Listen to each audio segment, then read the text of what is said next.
के अंदर अपने को ये कल्पना करनी है कि जो फ्लक्स लीकेज और जो हानियाँ होती है वो शून्य मानने को, तब जाके वो आइडियल ट्रांसफार्मर आदर्श कहलाएगा, ताकि वो एक हानियाँ शून्य हो जाए तो जिसकी दक्षता 100% होती है। ऐसी कल्पना की जाती है, मानना है, ऐसा होता नहीं है।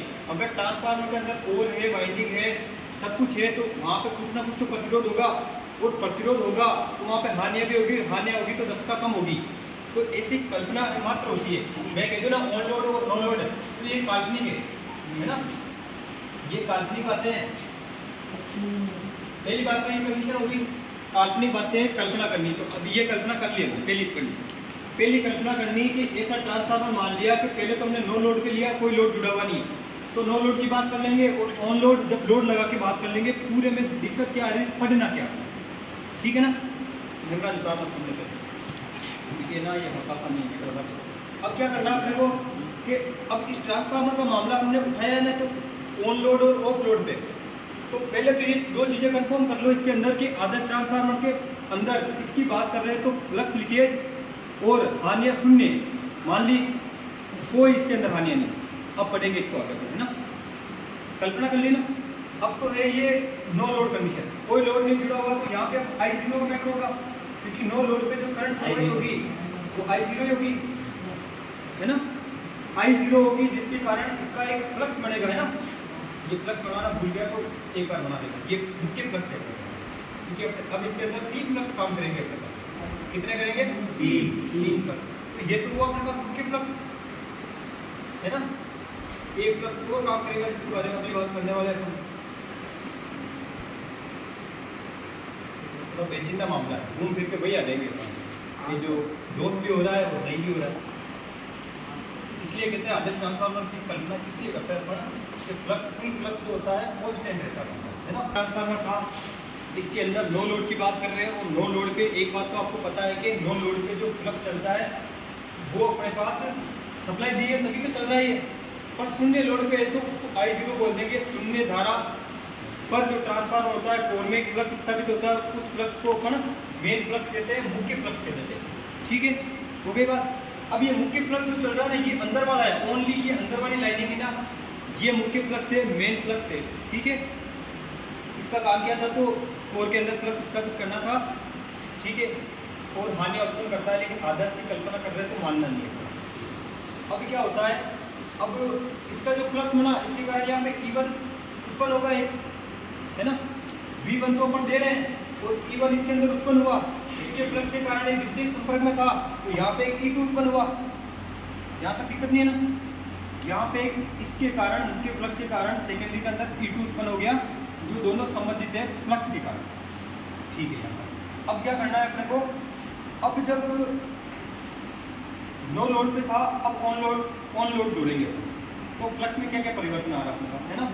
अब अपन क्या करते हैं, यहाँ पे एक स्विच लगा के, एक कल्पना करके यहाँ पे ऑन लोड जोड़ देते हैं।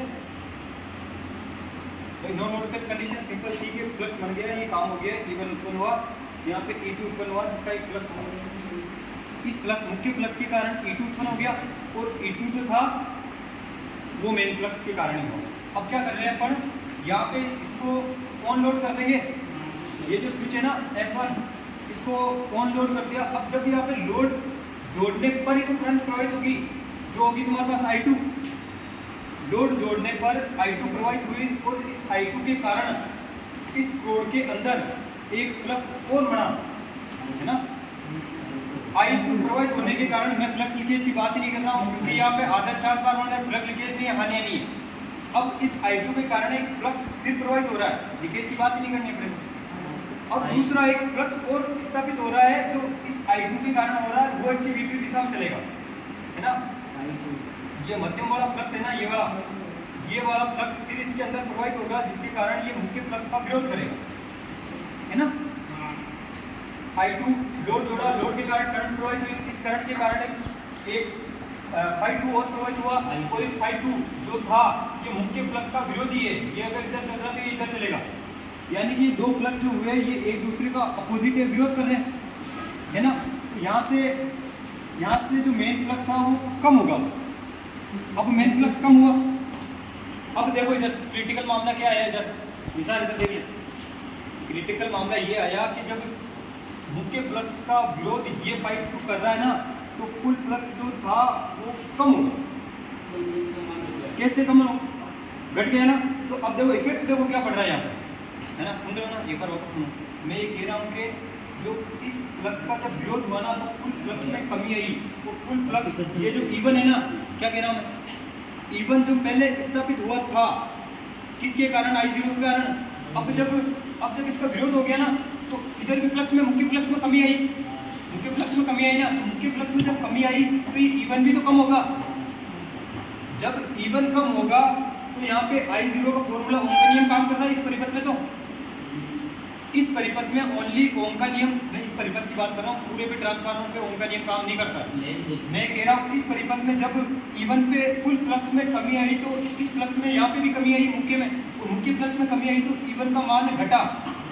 और जब E1 का मान घटता है ना, मतलब अपन यहाँ पे V1 और E1 में डिफरेंस पैदा कर रहे हैं।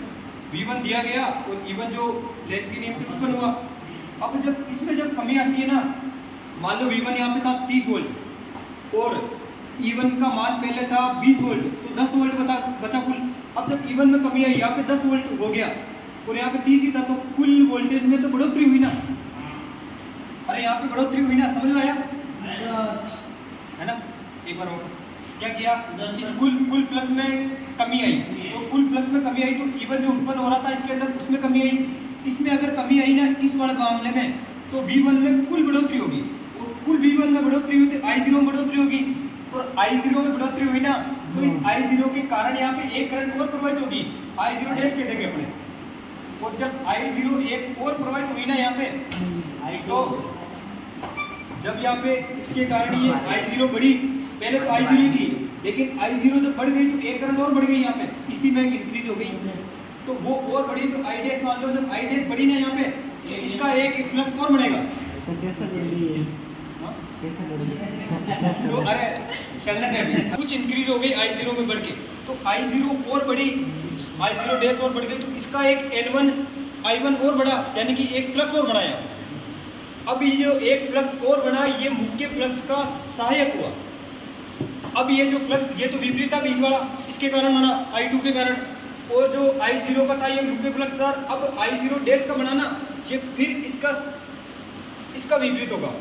जो अभी I2 चली इसका तो विपरीत हुआ, लेकिन जो I फ्लक्स मैक्सिमम था ना ये वाला, इसका ये सहायक हो गया। यानी कि यहाँ पे मैं बात करूँ ना कुल फ्लक्स मैक्सिमम की, अब और यहाँ पे तो कुल फ्लक्स में कमी आई, लेकिन यहाँ पे जो कुल फ्लक्स था ना उसके अंदर एक ∅2 तो विरोधी था, यानी कि माइनस का था, और एक ∅ जो था डैश वाला I0 वो इसका सहायक हुआ मुख्य फ्लक्स का। तो दोनों माइनस प्लस के थे, तो दोनों तो कट गए इधर, और माइनस प्लस के कटने के कारण जो I फ्लक्स मैक्सिमम था वो स्थिर का स्थिर ही रहा। घूम फिर के रामायण वहीं पे आई कि कुल फ्लक्स कांस्टेंट रहता है यहाँ पे, है ना, कुल फ्लक्स स्थिर रहता है। इसलिए आदर्श ट्रांसफार्मर की कल्पना की जाती है कि इसमें हानियां नगण्य होती है। अब इसका थोड़ा जहाँ पे तुम्हें दिक्कत आई वो थोड़ा हल्का सा सुनो। ये E1 जब घटा क्यों, क्योंकि जब यहाँ पे अपने पास फ्लक्स मैक्सिमम था ना, सूत्र तो याद है ट्रांसफार्मर का, अरे फॉर्मूला याद है ना। जब फ्लक्स मैक्सिमम घटा तो E1 भी तो घटा, और E1 जब घटा तो कुल में अंतर का मामला बढ़ा, कुल बढ़ा ना। देखो इसका एग्जांपल क्या लेना, मान लो अपने पास हमने सप्लाई दी 30 वोल्ट, और E1 पहले था अपने पास 20 वोल्ट पहले था ना। अब फ्लक्स 2 के कारण ये E1 घट गया, फ्लक्स में कमी आई तो E1 घटा, तो यहाँ पे 10 हो गया। तो पहले तो ये जो 20 था तो अंतर कितना आया था 10 का, और ये E1 घट गया फ्लक्स के कारण, अब 10 था तो 20 हो गया, तो वोल्टेज तो बढ़ा ना, बढ़ा बाद में। तो कुल वोल्टेज यहाँ पे बढ़ा, तो बढ़ने के कारण I0 बढ़ी तो एक फ्लक्स और उत्पन्न हुआ, है ना, एक फ्लक्स और उत्पन्न हुआ। तो फिर इधर इसके कारण I2 हाँ, ये Z क्या था इधर, और सुनो ओम का नियम हमने लगाया ना, तो केवल इस परिपथ की बात कर रहे हैं। तो जब इसकी I0 में इंक्रीज कैसे होगी, ये तो बढ़ेंगे तो समानुपात ये बढ़ेगा ही। Z1 यहाँ पे केवल इस परिपथ का Z1 है ना, तो इस परिपथ का कुल प्रतिबाधा है, कुल विरोध है, नहीं ये तो विलोमानुपाती, और ये बढ़ेगा तो ये भी बढ़ेगा, ये बढ़ेगा तो ये घटी है कहीं ना कहीं, तो ठीक है, इसको होल्ड करो।